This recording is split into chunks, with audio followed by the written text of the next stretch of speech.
The broadcast is now starting. All attendees are in listen-only mode. Hi, and welcome to the webinar for today. My name is Francis Merrick. I'm the National Director of Certification. And today, we're going to be talking about the certifications and whether it's the right industry for you. So let me get this PowerPoint going. So a little bit about myself. I'm the National Director of Certification here at the American College of Sports Medicine. I oversee the certification programs here at ACSM, which looks at, the job task analysis of like what a person does as part of the job, the continuing professional development of the profession, and then also kind of like the academic standards that go into becoming the professional in the industry. I have a bachelor's degree in exercise science and a master's degree in exercise physiology.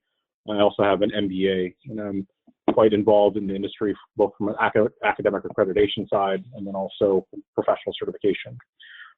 As we get started through the webinar, please use the chat bar on the right-hand side. I know you guys are all muted, but if you have any questions when you go through the presentation, make sure you type them in. And joining me today as panelists are going to be Dr. Maynard McGall from Northwestern University and Keela Webster, who's also on the call as well. She's our Assistant Director of Certification here at ACSM, and she does a lot of the customer service, customer-facing things at ACSM. So I'm going to go ahead and get started with that. In terms of what we're going to be covering today, it's really kind of the 5 W's and an H. Why get certified? What is it? How do you do it? Where can you do it? And then who are you looking to become as a professional? Those are kind of the key things that we're going to be looking at today. So kind of really when you're starting to look at certification or ACSM, the real big thing to look at is what are you trying to do? Why are you wanting to get certified? And when it comes down to it, and while we'll talk about the different types of certifications we have, the big thing is that being a change agent, being somebody to really kind of enhance the lives of a client or a patient and be really an advocate for them, and being that person can really change lives. And I think that's what you see a lot from our exercise professionals, from the personal trainer, the exercise physiologist, and clinical exercise physiologist. Those are really key things that they look to do and really kind of touch people's lives. We have 4 different certifications: group exercise, these are all health fitness ones, and we'll talk about the clinical one next. Group exercise instructor, personal trainer, those ones require at least a high school diploma, CPR, AED. The difference between the group exercise and personal trainer: group exercise is more working in small and large groups in that type of setting. Personal trainer is one-on-one. The exercise physiologist is a certification that is kind of like a more advanced, an advanced certification. On that certification, it's really to look at implementing things that you would learn from a bachelor's degree program that are more programmatic. An example of that doing is adding in metabolic calculations. How do you use that as part of your program development? So that's one thing. Another one would be something like, doing different types of more complex program design for somebody who's an athlete or somebody who has health challenges. So those are the types of things that an exercise physiologists work with. The clinical exercise physiologist is somebody who works in unstable disease, and they work in medical fitness. So the exercise physiologist on that one, it's at least a bachelor's degree. For the clinical exercise physiologist, it's a bachelor's degree with 1,200 hours of experience, or master's degree with 600 hours of experience. Sometimes it's a little bit easier to see it in more visual form, but the short of it is, the more education that you have, the different types of clients that you can work with. So group exercise and personal trainers working with low to low moderate risk clients, and this is really kind of like moderate risk is somebody who is a special pop that's more that you would typically see, somebody maybe an older adult that you would see that's generally healthy, or a client that's pregnant, or a young athlete. Those are examples of kind of like somebody who's there's some unique challenges in developing an exercise program for them.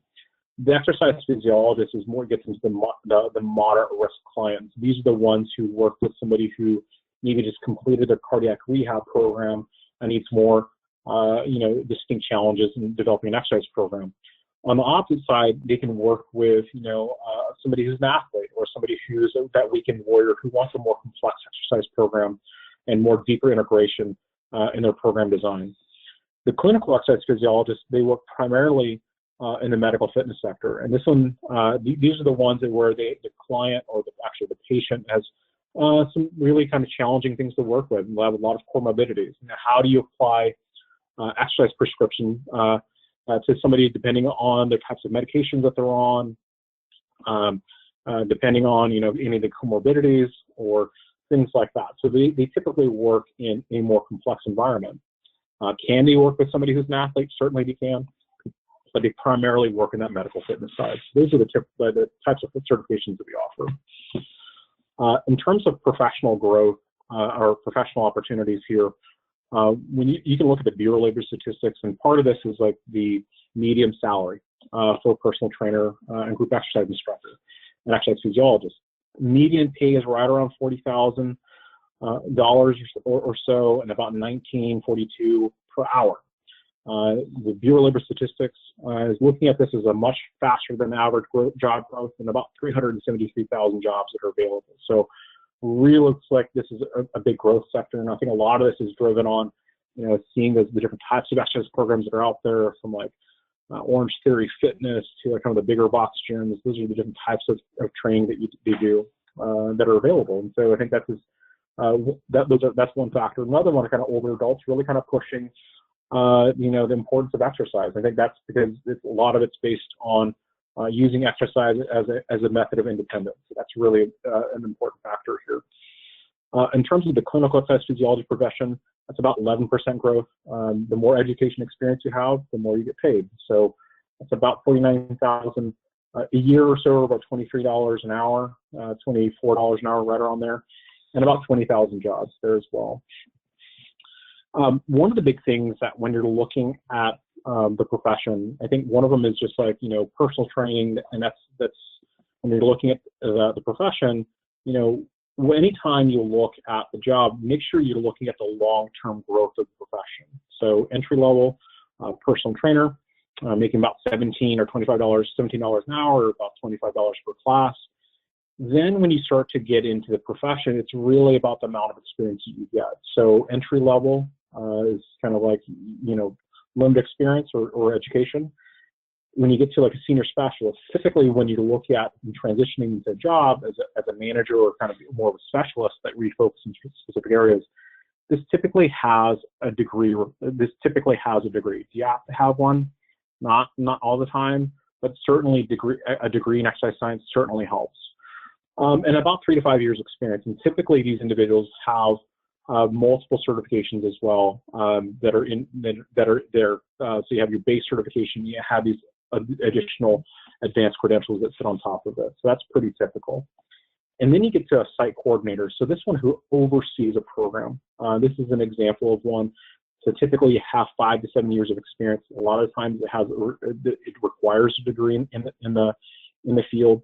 And this is where you really start focusing on very specific areas. So programming is one, operations is another, nutrition is another example. But typically this one is their salary is right around $50,000 to $55,000 as an entry-level coordinator. Once you get to that one, and then we get 7 to 10 years, you really start seeing more. You're much more involved on the business side of it, developing budgets, emergency action plans, and this is about 7 to 10 years of experience, and again, potentially with a degree, and that one makes about $75,000 a year. So when you're looking at things like a salary, just know that those are kind of entry-level positions, but you really have to be able to continue to grow in the profession in order to get to these different types of jobs. And the key to this is when you're looking at kind of career growth opportunities, always look for an employer that really invests into their employees, and that's a really critical thing to look at. Those employers who are looking at retention, they typically do that through professional development opportunities for their employees, and that's really key. That they want to invest into their trainers, and they want to retain them as long as they can, because that's the way these programs can be quite successful, is when they're investing into their employees. But one of the things you want to look at as well is that's just one example, but it depends on where you work. It's about location when you're working. One of our partners that we work with is Equinox, and Equinox is in the most major cities. LA, the ones that are most popular right now are LA, Chicago, New York, and Miami. Those are the four primary ones that you're looking at. But when you're looking at their Tier X program, as an example, some of their top trainers are making over 150, 160,000, 60,000 a year. So these are their top trainers that are out there. Does that everybody? No, that's not everybody. But if you're awesome at your job and you are able to provide an elite level of customer service experience and really are engaging, you can make a pretty good salary in the profession. And again, when we talked about kind of the different things in the previous slide about transitioning from entry-level personal trainer to more of a site coordinator, look at how Equinox is set up as well. So this is another one where you look at the personal trainer, and there's different ways you can enhance as a trainer. One of them is becoming more of a master in your types of trainings and different modalities that you train. Then also there's management tracks as well. So that's kind of like what you want to look for in a high quality employer. But I will say, in the era of COVID, and no one can read a crystal ball, like what is my recommendation to you when you're looking at in the fitness sector? And the biggest thing to me, and it's from a quote from Coach John Wooden, is flexibility is the key to stability. I would say that when you're getting a personal trainer certification, that's a great place to start. And that's kind of like to get your foot in the door. You have to have the appropriate experience and certification to get your foot in the door. After that, a lot of it comes down to is, how can you continue to add value to your employer? These are things where it's like, additional service that you can provide to clients and providing a high quality or top quality experience.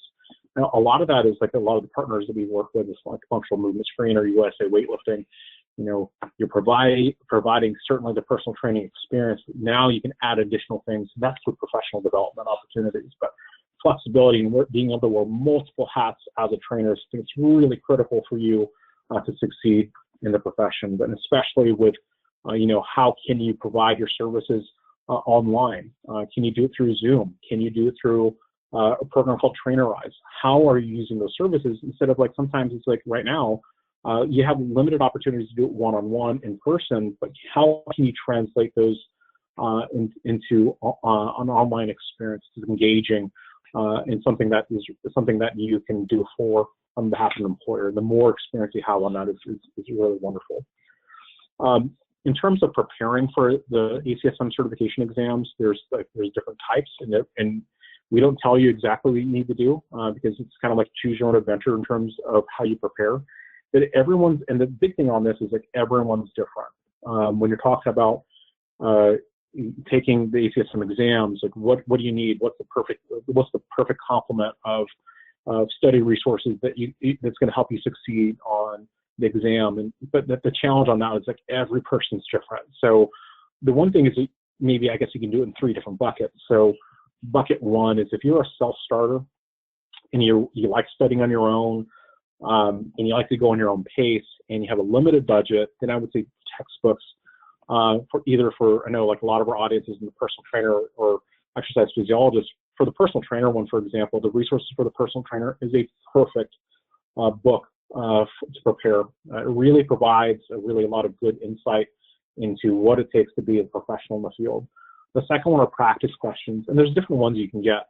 There's one from the certification review that you can use. There's practice questions that are there. We also have another resource called PrepU. PrepU is a series of a bank of exam questions or practice questions that you can use, and that is really kind of like test your knowledge at different levels of cognitive complexity. So from like recall, real basic kind of questions to test whether you remember a lot of things. And then the next level is kind of like goes into a little more complex questions to make sure that you understand things more deeply. The other ones, like a lot of you guys are coming on here from the Facebook study groups, this is a wonderful resource. I think the big thing on this one is that the best way to know that you learn something is that you know and you understand something, to go out and teach it. And using the study group as a resource to bounce questions off of, especially to get to something challenging, I think that's a really good place to go on the Facebook study groups. In terms of if you want a little bit more, in terms of you have limited experience or you want a little bit more of that. This is where you get the textbooks, the practice questions, study group, but we also have webinars as well. And you can go on to do the webinars online, and you have more of the instructors provide more information by module. There's ones where you can take all the modules for the online webinars, or you can take one-on-one. I think the big thing is to understand where you're weak in certain areas. And if you know what, I just really want somebody just to walk me through the course, I just don't know where to start, taking the full webinar is a great opportunity to do that. If there's like a certain areas that you just like, I just really need to focus on these certain areas in content, so you can certainly do that through the different modules on the webinars as well.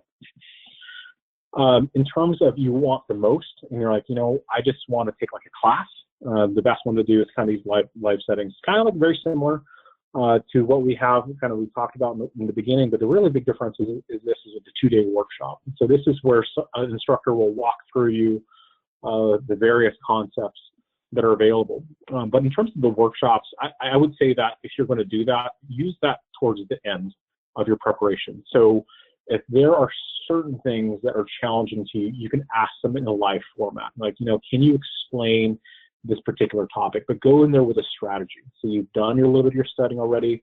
You have like, there's a couple areas that you're just like, they get a little tough. Those are the times when you do that in the live session where you go, you know what?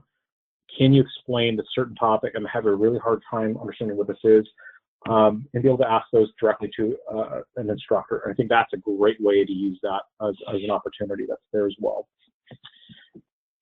So in terms of 4 steps and how do you prepare, in terms of getting certified, and you can do this all 100% online with ACSM.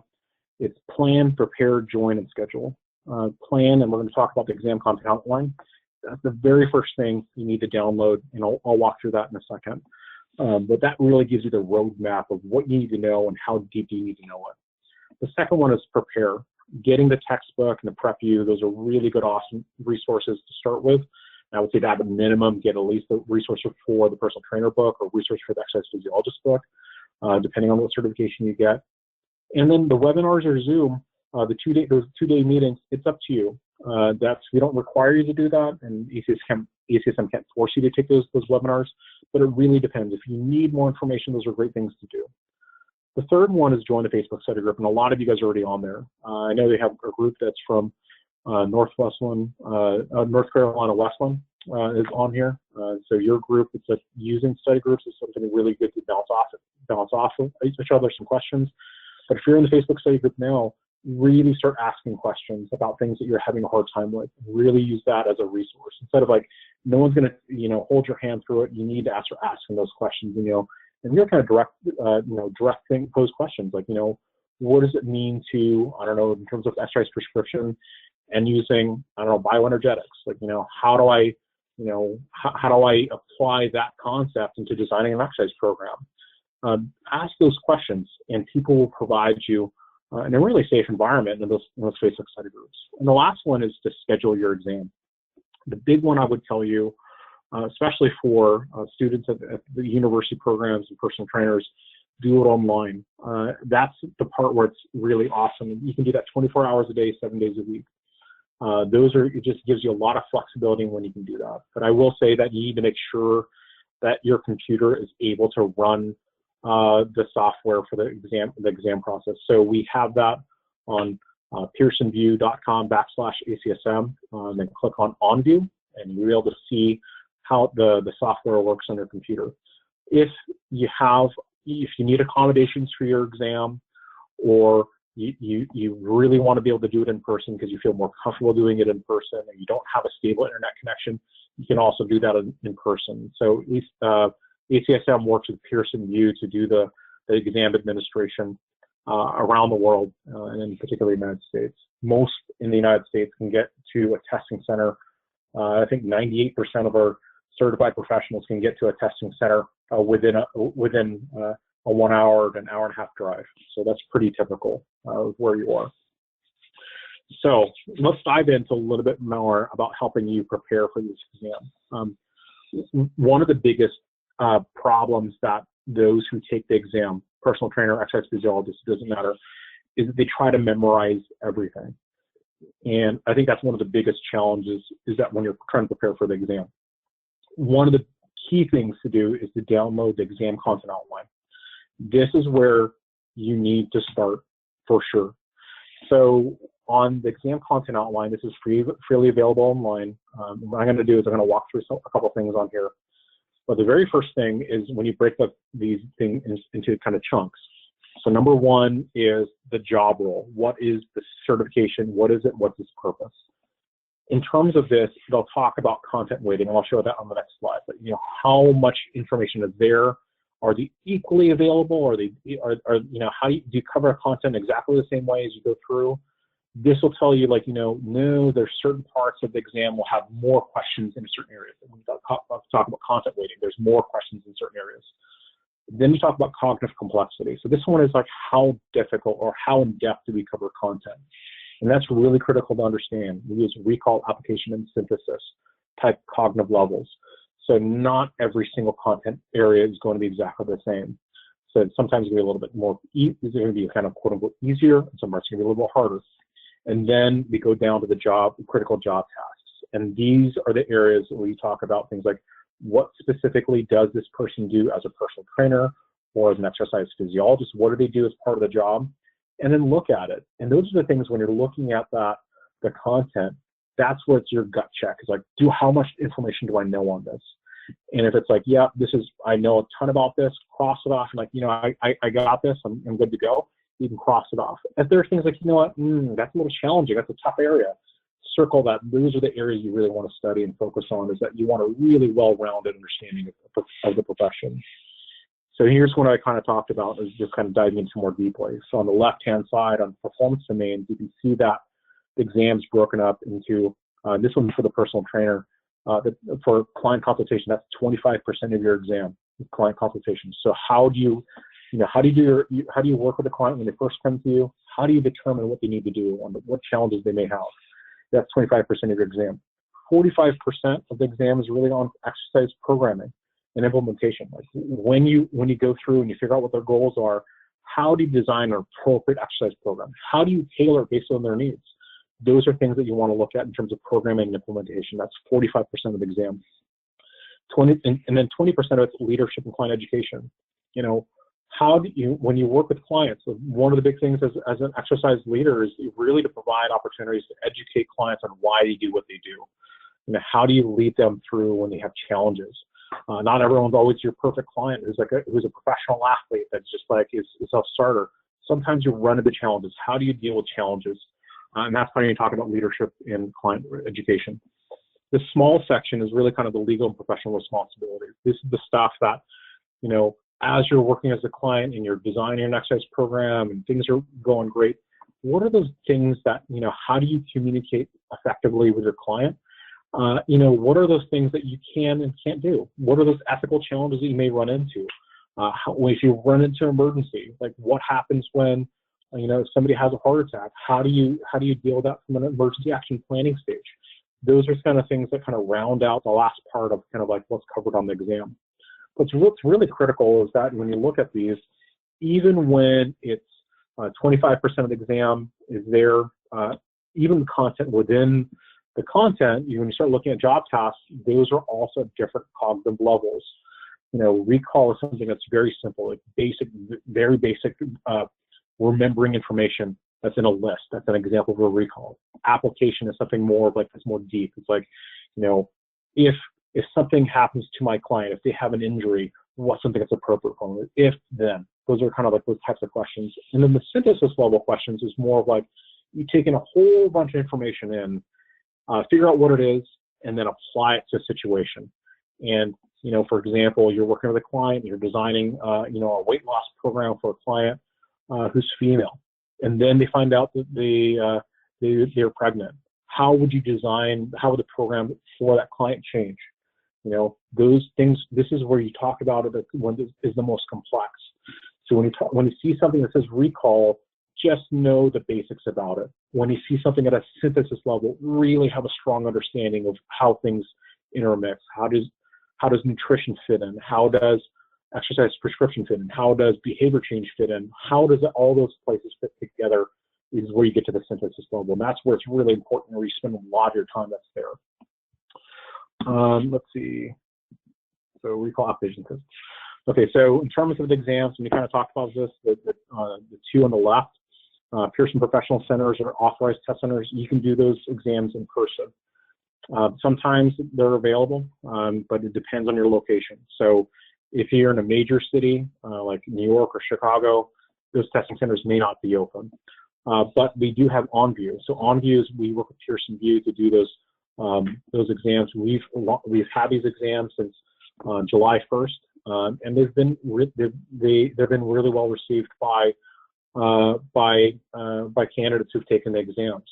I think there are some things like, the accommodations aren't available through OnView, but for the most part, the experience has been actually quite comfortable. And especially for those with test anxiety, I think a lot of it is do it at home in a place that you're really comfortable with. A lot of times the test anxiety, like folks are taking exams, have test anxiety. Doing it from home certainly helps, but you have to have a stable internet connection. You can't have people coming in and out of your room as well. So those are different places you can take the exams. But out of those ones, I would recommend the OnView for most people. Once you're certified, I think that's the next big piece is that once you're certified, depending on your certification, it's 45 hours of continuing education every 3 years, or up to 60 hours of continuing education every 3 years, depending on your certification. But really, this is, once you're certified, and again, that's the beginning, not the end. Once you're certified, you have to keep up with your professional development as an exercise professional.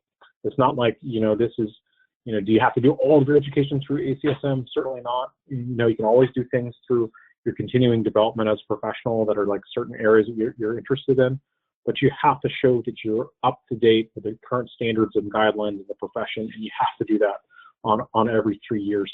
And this is what this means to us, that we are, how do we determine whether an exercise professional is safe and effective? This is how we do it through continuing education for professionals. So once you're certified, you have to keep up with your CECs over a 3-year period. Let's see here. So why ACSM? I think that's the combination of certification and professional development. That's the big thing. The certification gives you the foundation of what do you do is in terms of a job as a personal trainer or exercise physiologist. And professional development, these are your tools in your toolbox. How can you apply different methods or modalities into making your clients' lives even better? How can you even champion them even more through different types of training or different types of modalities? That's these things you kind of look at. Other things you can look at as well are these professional career opportunities that we have. We have strategic partners with Equinox and Exos, who are awesome partners in terms of from an employment side. If you're looking for a job, they're great partners there.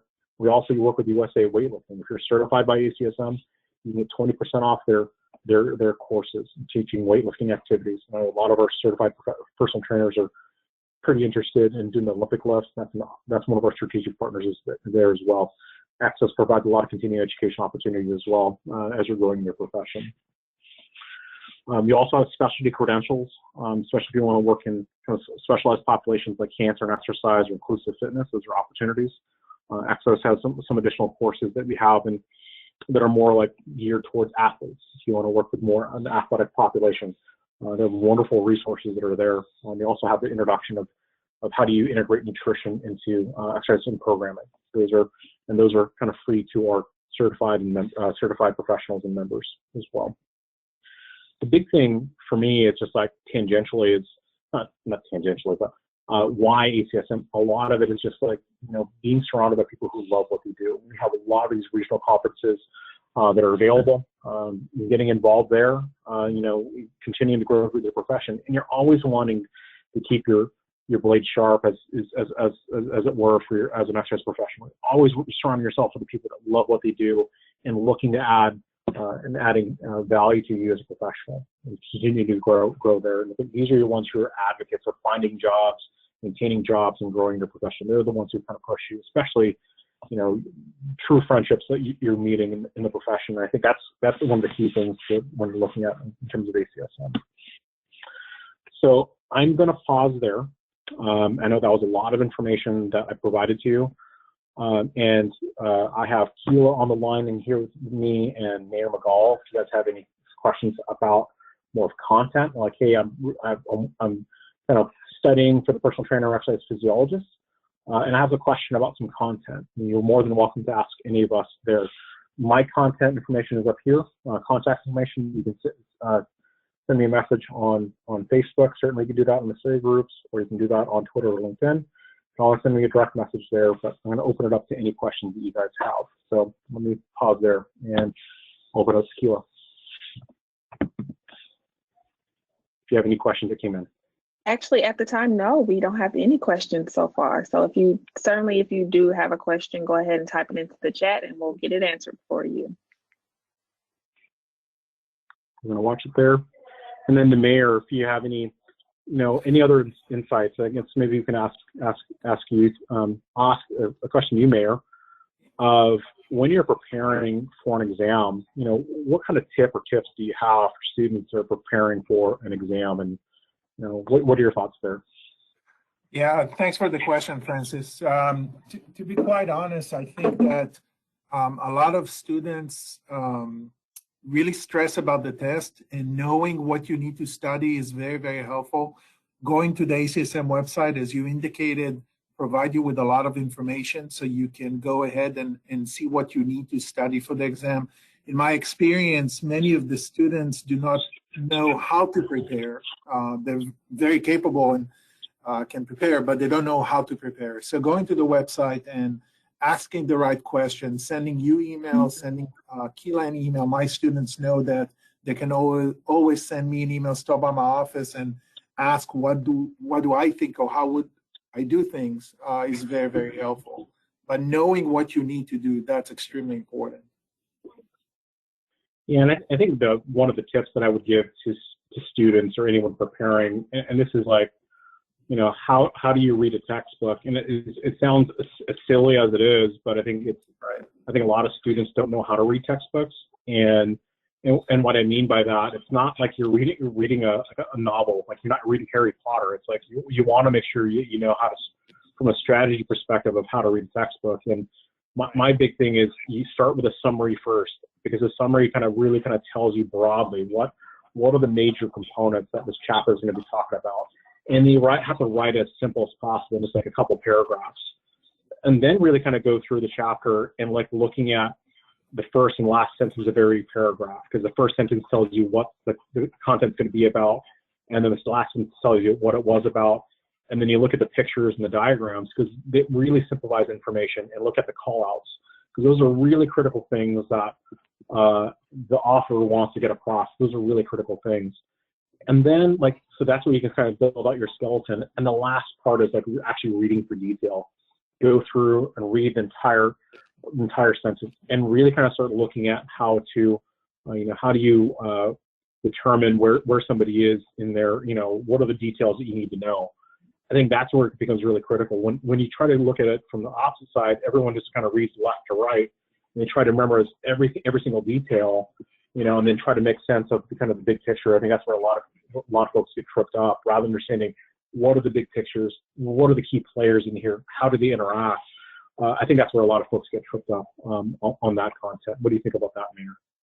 Oh, I totally agree. I mean, especially when you presented the information and you're talking about some things you need to memorize, some things you need to apply, some things you need to recall, some things you need to be able to take the information that you just read and apply to different situations. Making those differences between the different cases based on the question you're getting is extremely important. I think that many students have the tendency to memorize a lot of stuff and not having the ability to actually take that information, or not studying to have the ability to take the information and actually apply to different instances. And at times, that's what we need to do. We need to be able to take whatever we read and then apply it to different situations. Yeah, no, I totally agree. And I think that's where I think a lot of folks get tripped up. And, especially when you're looking at textbooks and there's a lot of data, right? Are you supposed to expect us to memorize every table? And the answer is no. One of the big things when you're looking at tables is to really understand what is going, where's that middle line? Where is that that barrier to what's good, what's bad, what's healthy, what's unhealthy? Where is that line that you need to understand of where that is? and that's called ballparking somebody. So, for example, if you're looking at blood pressure, and you know where your cutoff is for what's the 120/70? Is that good or is that bad? Like, Right. like, well, that's good. What if it's okay? What's 115/65? Is that good? It's like, yeah, it's good. You should be able to ballpark where somebody is. It's in the same way when you're looking at, like, say, like, I don't know, a body weight squat. Is it typical? Do males and females do squats in the same way, same ratios? Is it 1-to-1? Is it 1-to-2? What is it? What's good and what's bad? Those things, when you're looking at it from that perspective, just like, being able to ballpark somebody is really critical, rather than trying to memorize, I don't know, a 10x10 grid on, the 10th percentile through the 90th percentile. That, quite honestly, doesn't matter. You need to know where do most people fit in, what's healthy and what's unhealthy, and kind of be able to go from there. But if you try to memorize everything, you're going to be at a tough spot, especially if you're an exercise physiologist certification. You try to memorize everything in guidelines for exercise and testing and prescription textbook. Good luck memorizing that entire thing. So understand where people are and how to apply that information. Yeah, and I have a couple of questions that have just come in. Could you speak about the pass rate? Oh, yeah. So let me see if I can actually pull up pass rates. Yeah, so pass rates are about 68 to 72%. So those have just changed. Let me see if actually I can probably pull it up. Give me 1 second here. Hold on. Talk amongst yourselves. Hold on 1 second. So if you go into here and go to ACSM, so if you go to Google and type in ACSM pass rates, you can go in here, and on the pass rates, you click on there, you'll be able to see where our pass rates are. I'm going to update, Keela and I will update the Q2 pass rates here, actually Q3 as well. But our pass rates by personal trainer, it fluctuates between 70 to about 80%.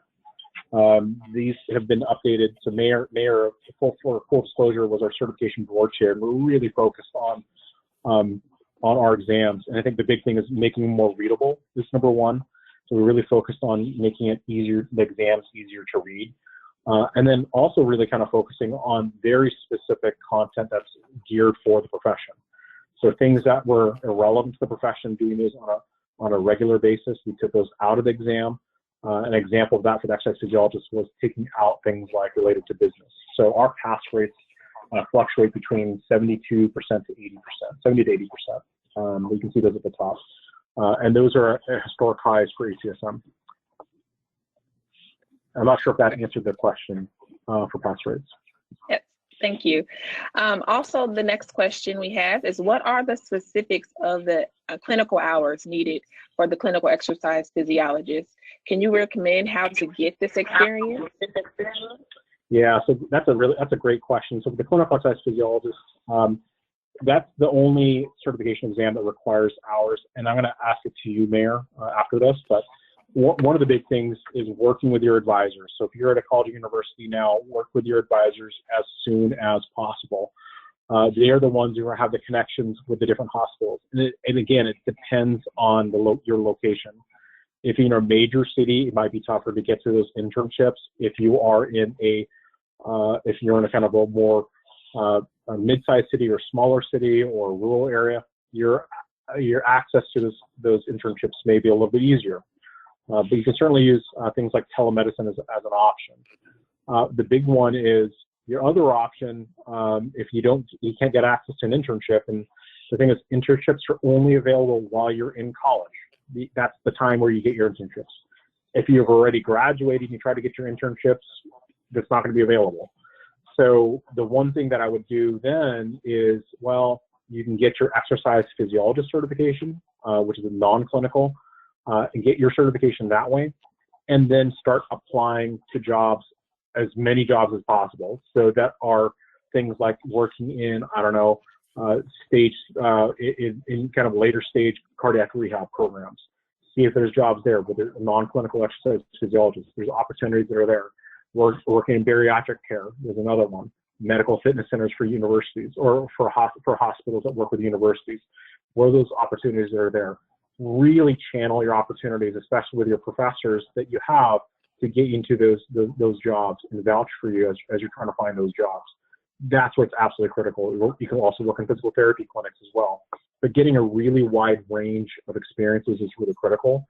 And again, with a bachelor's degree, you need at least 1,200 hours. With a master's degree, 600. That said, is understanding how things are with COVID and how challenging it is to get those clinical hours, our certification board has reduced the number of hours by 50%. So you have to have at least 50% by the time you sit for your exam. And you take that exam, and then within 1 year, you have to show the full complement, your other 300 hours or your other 600 hours of experience that you got within the last year. So 2 options: work through your instructor to get those hours if you have an internship, and I implore you to do that as quickly as soon as possible. On the opposite side, you're like, no, that's not an option for me right now. Get your exercise physiologist certification. Start applying to jobs at especially medical fitness centers as quickly as possible and get those hours. And then once you're done, you can submit that as part of your application. Mayor, what are your thoughts on that, especially for your students who are preparing for the clinical exam? Yeah, no, I totally agree. I think that you made some really good arguments.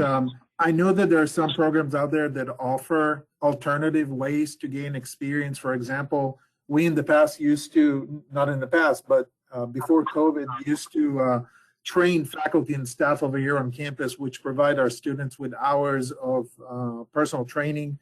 Currently, what we do with these students, which many of them are on the call, they have to develop different videos to demonstrate different activities, so different exercises, like squats, lunges, and so forth and so on. So that's one way to go about it. I know that there are some clinical programs out there, as far as I recall, Francis, because we talked about it, that they're actually working on case studies. So the students have to assess case studies and apply exercise prescription. Some of them do telemedicine, as far as I know. So these are some options. Obviously now with COVID, the options are not all the options are there, and hopefully by next year it's going to change. But these are some of the opportunities that you may have now. Awesome. Any other questions, Keila, that come up? Yes. Would a bachelor's degree in exercise science be less valuable for a career in personal training or the fitness industry than a kinesiology degree in the long term? Is one more respected than the other? I don't think so. I think in terms of when you're looking at exercise science or kinesiology, well, it kind of really depends. I think a lot of it becomes if it's applied or not. So I had a degree in exercise science, and certainly I think that was helpful for me in applying things like motor behavior. Like how do you, especially looking at feedback, how do you provide feedback appropriately to a new client when they're trying to learn a new activity? Motor control, motor learning, I think that's really helpful. When you get into kind of higher level exercise prescription, like how do you design, I don't know, a periodized program for an athlete that's training for a marathon? I used to work with swimmers all the time. Like, how do you apply that? I think that's really becomes really critical. So it really kind of depends on what audience you're working with. I would strongly recommend, especially for your undergrad program, working in the profession as a personal trainer and using what you're learning in the classroom and applying it directly into working with your clients, and especially with the behavior change things. And when you talk to employers, one of the key things that they look for in successful employees is somebody who is able to use those soft skills. I think that's where it really becomes really critical. So I don't necessarily think so on the undergrad program, if one's weighs out more than another. But I will say is that when you get into a master's program, that's where you kind of start looking at, like, you want something to be in my opinion, you want something to be complementary to what you're doing. So this is like, for example, if you love nutrition, for example, like you can get a bachelor's degree in exercise science, or in kinesiology, and you're an exercise physiologist or personal trainer, and then become a dietitian. So now you can wear 2 hats. That's what I talk about flexibility. Having that professional flexibility is really critical. That's there. Or you can do things that are, I don't know, sports psychology. If you want to work in something like, the deeper part of behavior change. How do you do that? How can you be a better client, a better listener that way? So those are options to do that. They're quite complementary to each other. So those are some options, but I don't think from a bachelor's degree level it really matters. What do you think about that, Mayor? And we'll probably leave that as the last question. Yeah, I agree. And actually, a lot of programs use those names interchangeably. So kinesiology or exercise science are in many programs are the same thing. But I do agree. As you continue and go into graduate school, you can actually be a bit more concentrated in what you really want to do moving forward. But for the undergraduate degree, I totally agree with you, Francis. Great. If I can add one more thing, Francis, Sure. before Kila introduced all the questions, we are talking about what would be the best way to study going into an exam. And one of the things that I want to point out, ACSM did a really nice job. If you go on the website and you look at each one of the certification exam, you have content outline that you can download. And if you look at the content outline, it really provide you a very nice breakdown of exactly what's going to be on the exam, especially in terms of the different domains. So I strongly suggest that the first thing you do before you even start studying for the exam, download that exam content outline, make sure you understand what you need to do and move forward from that. So at least you know that if you have a given number of questions, you know what percentage come from different areas. That's extremely important. And I think a lot of people that study for the exam and students miss that important step. Yeah, absolutely. So I think we're gonna stop it there, but you can certainly send me an email, or you can contact me through the Facebook study groups, or you can contact me through LinkedIn or Twitter, and let's connect. And if you guys have any questions, you can certainly do this. And right after this call, there's going to be a survey that goes out. I think one of the questions is like, is this really answering all the questions that you have, and making sure that we're covering all the things that you need that are there. Please fill out that survey so we can make this a better one. And then if you think this is valuable, let us know what you thought was good and what things you think we could have done better. And look forward to you guys getting certified. But thank you all for joining, and I will have the recording up here on our YouTube channel here shortly. Thank you guys. Take care.